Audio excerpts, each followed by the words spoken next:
नमस्कार। मैं कमलेश कबीर आपका एक बार फिर स्वागत करता हूं इस नए एपिसोड में।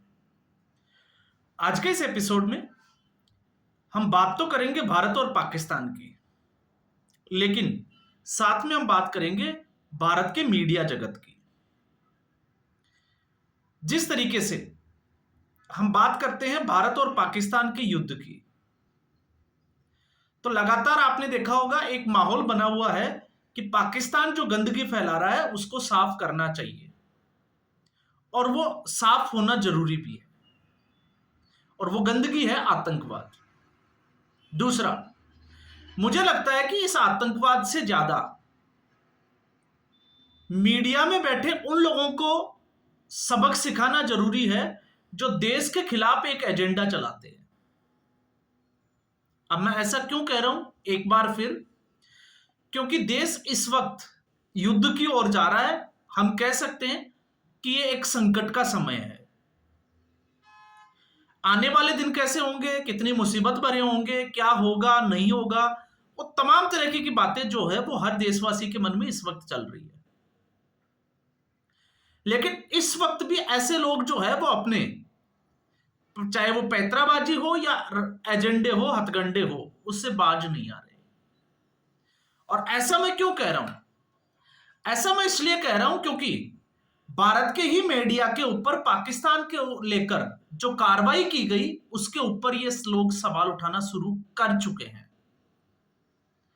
अब ये ऐसे कौन से लोग हैं? ऐसे वो लोग हैं, मैं तो पहले भी उनको जो है वो कुत्ते की खुजली बोलता हूं, लेकिन आपने देखा चाहे वो नचनिया हो, नेहा सिंह राठौड़, और मुझे लगता है कि देश के इस संकट की ऐसी घड़ी में तो कोई बाजारू औरत वो भी इस तरीके का स्टेटमेंट नहीं देगी जिस तरीके का वो अब स्टेटमेंट देना शुरू कर दिया उसने। पहले भी बाज नहीं आ रही थी, पहले वो उम्मीद कर रही थी, भारत को कोस रही थी, प्रधानमंत्री को गाली दे रही थी कि आप जो है वो पाकिस्तानियों का सिर काट कर कब लाओगे। और अब जब लड़ाई की ओर चल पड़ा तो अब इनको दर्द होना शुरू हो गया। अब वो कह रहे हैं कि मर कौन रहा है, या तो भारतीय मर रहे हैं या पाकिस्तानी मर रहे हैं, और फायदा जो है वो किसको हो रहा है। तो वैसे भी उस बेअकल औरत को इतना पता होना चाहिए कि जंग कोई नहीं चाहता। जंग सिर्फ और सिर्फ जो है वो एक किसी भी देश, कोई भी देश हो, उसकी एक मजबूरी होती है। और मजबूरी क्या है? आपने देखा जिस तरीके से 1947 के बाद से ही भारत ने आतंकवाद का जो दंश झेला है, मुझे नहीं लगता शायद दुनिया में किसी देश ने इतना बड़ा दंश जो है वो झेला हो। तो ऐसे में अगर मुंह तोड़ जवाब दिया जा रहा है तो फिर इन लोगों को प्रॉब्लम क्या है? फिर उसके बाद में आप आ जाते हैं जैसे रवीश कुमार, जो अपने आप को गोदी मीडिया को टारगेट करके अपने आप को बड़ा पत्रकार मानता है। जैसे इस वक्त जो है वो युद्ध में रवीश कुमार जो है वो शांति के लिए बात कर रहा हो और नोबेल प्राइज तो उसको मिलने वाला है। औकात उसकी क्या है? कुछ भी नहीं है। उसका दर्द क्यों है? क्योंकि पता ही है आपको, क्योंकि उसको सुनने वाले उसी कौम से, उसी जमात से आते हैं। अब ऐसी स्थिति में मैं ऐसा क्यों कह रहा हूं? मैं ऐसा इसलिए कह रहा हूं क्योंकि कल रात को भारतीय मीडिया को टारगेट किया गया। हालांकि मैं इन लोगों से भी सहमत नहीं हूं, क्योंकि अपनी टीआरपी बढ़ाने के लिए कुछ ऐसा भी चला देते हैं जिसके ऊपर विश्वास करना बहुत मुश्किल होता है। लेकिन जब हम इसको सच्चाई के एक आधार के ऊपर नापने की कोशिश करते हैं, तब आपको समझ में आएगा कि माजरा क्या है। अब सबसे बड़ी बात, जब हम इसकी बात कर रहे हैं तो मान लेते हैं कि भारत और पाकिस्तान के बीच में कुछ हुआ ही नहीं। उनके हिसाब से, जो दरबारी मीडिया है उसके हिसाब से इतना कुछ हुआ नहीं। हम मान लेते हैं कि नहीं हुआ। तो फिर जब नहीं हुआ तो कल दिन में जो पाकिस्तान से फुटेज आ रहे थे, लाहौर में धमाके हुए 3, उसके बाद में कराची में हुआ, वहां का एयरबेस सिस्टम जो था वो उड़ा दिया गया। उसके बाद में सियालकोट में भी जो है वो ड्रोन से हमले होने की खबरें सामने आई। तो क्या वो भी झूठी थी? वो तो पाकिस्तान खुद दिखा रहा था। और फिर उसके बाद में जब जब हम बात करते हैं रात की, तो जो लोग नहीं मानते मैं उनको बता देता हूं, क्योंकि मैं पंजाब में हूं। तो ऐसी स्थिति में जब आप पंजाब जो इस वक्त सीमावर्ती राज्य है, उस राज्य में आकर आप देखोगे तो शायद आपको अच्छे से पता चलेगा कि यहां के हालात क्या है। और ऐसे लोगों को, अजीत अंजुम, रवीश कुमार, ऐसे लोगों को तो मुझे लगता है कि इस वक्त पाकिस्तान चले जाना चाहिए। और पाकिस्तान तो ऐसे लोगों का स्वागत करने के लिए तैयार बैठा है, क्योंकि जब शाहीन बाग में किसान आंदोलन में इनको बुलाया जाता था, इनको इंटरव्यू दिया जाता था, बाकी मीडिया वालों को नहीं दिया जाता था, तो आप समझ सकते हैं कि ये लोग तो कहीं भी जा सकते हैं। ये तो कल को हाफिज सईद का भी इंटरव्यू लेकर आ सकते हैं, क्योंकि इनको कुछ होने वाला नहीं है। क्यों नहीं होने वाला? क्योंकि जो लोग वो वहां पर बैठे जो काम नहीं कर सकते, वो तो यहां पर बैठे हुए लोग ही कर जाते हैं। ऐसा कैसे कर जाते हैं उसको भी हम समझ लेते हैं। ठीक है, पंजाब की हम बात कर रहे हैं, जैसे मान लीजिए जैसलमेर की हम बात करते हैं, तो पाकिस्तान ने जो दनादन जो मिसाइल और ड्रोन से अटैक किए, क्या वो भी झूठ थे? अब आप उसको कैसे झूठा साबित करोगे? और ऐसा कैसे हो सकता है कि इतने अटैक के बाद में भारत जो है वो चुपचाप बैठा होगा? आप खुद सोच के देखिए, जो भारत उरी के अटैक के बाद में सर्जिकल स्ट्राइक करके आ सकता है, जिसके तुम लोग सबूत मांगते थे, पुलवामा के बाद बालाकोट एयर स्ट्राइक कर सकता है, और अभी पहलगाम के बाद में जब ऑपरेशन सिंदूर कर सकता है, और वो भी वीडियो फुटेज के साथ में, तो आपको यह कैसे लगता है कि भारत इतना नहीं कर सकता? मैं तो दावे के साथ कह सकता हूं कि वो इससे भी भीषण कर सकता है। ये तो शुक्र मनाओ कि इस वक्त पाकिस्तान के जो न्यूज चैनल्स और प्लेटफॉर्म्स है उनको ब्लॉक किया हुआ है, वरना आपको अंदाजा लगता कि तबाही जो है वो उस तरफ कितनी मची है। और आपको तो खुश होना चाहिए, आपको तो इसको पॉजिटिव लेना चाहिए कि आज भारत जो है उसकी एयरफोर्स, मैं स्पेशली नाम लेकर बोल रहा हूं कि उसकी एयरफोर्स जो है वो आसमान में अपना जो है वो करतब पूरी दुनिया को दिखा रही है। और किस तरीके से दिखा रही है कि लगभग, क्योंकि आप छोड़ दीजिए मेरी बात, आप तो परसों तक जो सोफिया कुरैशी, कर्नल सोफिया कुरैशी और व्योमिका सिंह की जो प्रेस कॉन्फ्रेंस थी, उसको डिकोड करने की कोशिश कर रहे थे। मैंने वीडियो बनाया था ना कि रवीश कुमार, अजीत अंजुम उसको डिकोड कर रहे थे और गोदी मीडिया को टारगेट करने की कोशिश कर रहे थे। तो आज आप चुप क्यों बैठे हैं? आपको सांप सूंघ गया जब सोफिया कुरैशी ने यह कहा कि हमने पाकिस्तान का मुंह तोड़ जवाब दिया है, और लगभग 4 शहरों में जो है वो पाकिस्तान को जबरदस्त तरीके से नुकसान किया है। तो फिर आप उसमें भी तो जो है वो एकमत होना चाहिए, लेकिन आप वहां पर, क्योंकि वहां पर बात जो है वो भारत की आ जाती है, तो आपकी दलाली जो है वो बंद हो जाती है। फिर उसके बाद में पाकिस्तान की जहां हम नियत की बात करते हैं, ये ऐसे लोग हैं मंदबुद्धि लोग जो जिसको बोलते हैं ना टेलीप्रॉम्प्टर पे अपनी जो है वो एक पूरी स्टोरी लिखते हैं, जिसमें पूरे दिन में ये नरेंद्र मोदी को, भारतीय सेना को, पत्रकारों को किस तरीके से ये जलील कर सकते हैं, बस इनका दिमाग में वही चीजें होती है तो इनको वही दिखता है। आप देखिए, भारत जो है वो इससे भी बड़ा हमला कर सकता था।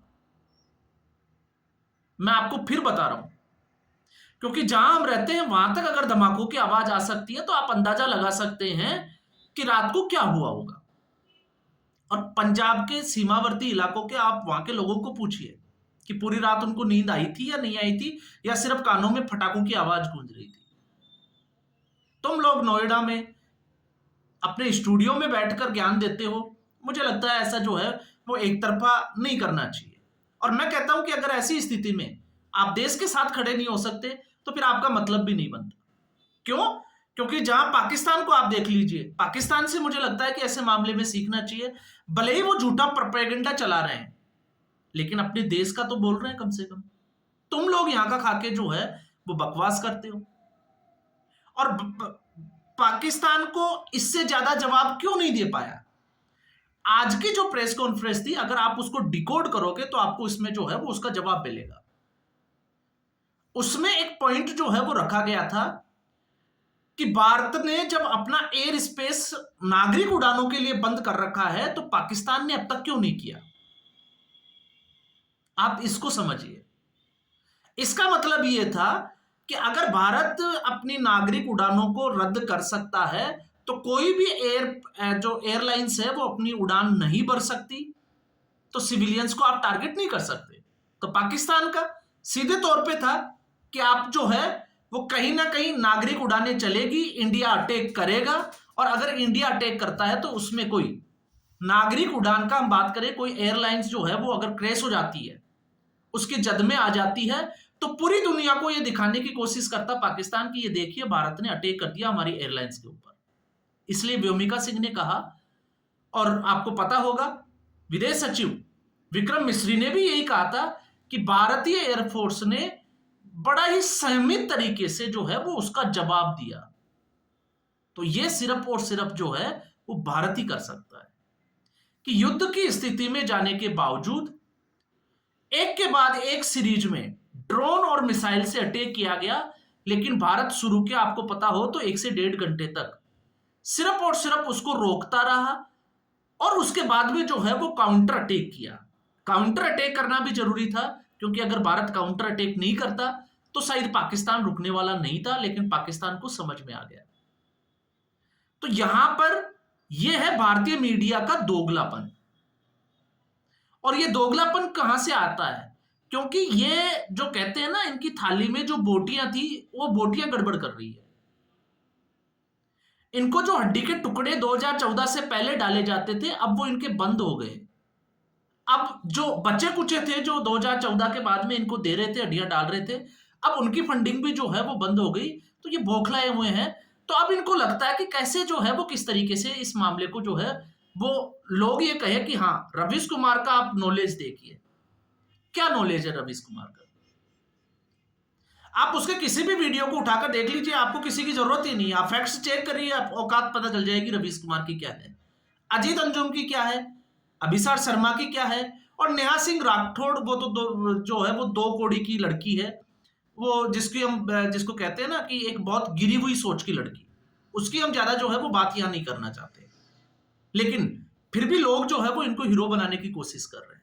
और फिर उसके बाद में अखिलेश यादव, आपने देखा होगा राकेश टीके जैसे महानुभाव जो है वो ज्ञान देते हैं कि अफवाहों पर ध्यान नहीं दे, जरूरत ही नहीं है, आप आंदोलन कर दो। आप तो पाकिस्तान के किसानों के भी हिमायती है, आप आंदोलन कर दो एलओसी के ऊपर, आपको आइडिया लग जाएगा। एक मैं कहता हूं ना कि वो जो सूतली बम वाला जो फटाका है वो छूट जाए तो आपको पता चल जाएगा कि होता क्या है। तो इसलिए फैक्ट्स जो है वो बहुत सारे हैं, और बहुत अच्छी बात है, गर्व करना चाहिए कि कल की जो कार्रवाई हुई उसमें कम से कम हमें हमारे डिफेंस में जो है, आर्मी हो, आर्मड फोर्सेज हो, या हमारा जो एयर डिफेंस सिस्टम है, उसने पूरी दुनिया को दिखाया कि अब हम जो है वो हमला कर भी सकते हैं, और कोई अगर हमारे ऊपर हमला करे तो हम उसको रोक भी सकते हैं। हमारे पास INS विक्रांत है, विक्रमादित्य है, S-400 है, वो तमाम तरह की चीजें। और ये सारा एस्टेब्लिशमेंट जो है वो कब हुआ? पिछले 5 साल में। और यही जो है वो दिखाता है आने वाले समय की जो दीर्घकालिक जो रणनीति है कि ये उसका हिस्सा है। और जहां जंग की बात है, तो मैंने आपको फैक्ट्स के साथ पहले भी बोला था कि जब कुछ ऐसे अंदेशा, जैसे आज जो है वो कुछ चीजें आना शुरू हुई है कि मेडिकल टीम्स को बोला गया है, जो छुट्टियां रद्द कर दी गई है, प्रशासनिक सेवाओं में आपको पता होगा अलर्ट रखा गया है, आपने जो दवाइयों का स्टॉक की बात करी है, तो ये जो है वो कुछ संकेत होते हैं कि हाँ अब भारत जो है वो बड़ी प्लानिंग कर रहा है। और जब बड़ी प्लानिंग करेगा तब आपको पता चलेगा कि भारत क्या कर सकता है।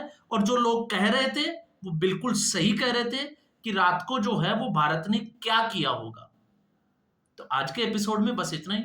उम्मीद करूंगा वीडियो एपिसोड आपको पसंद आया होगा। वीडियो को लाइक करें, शेयर करें, चैनल जरूर सब्सक्राइब करें। धन्यवाद।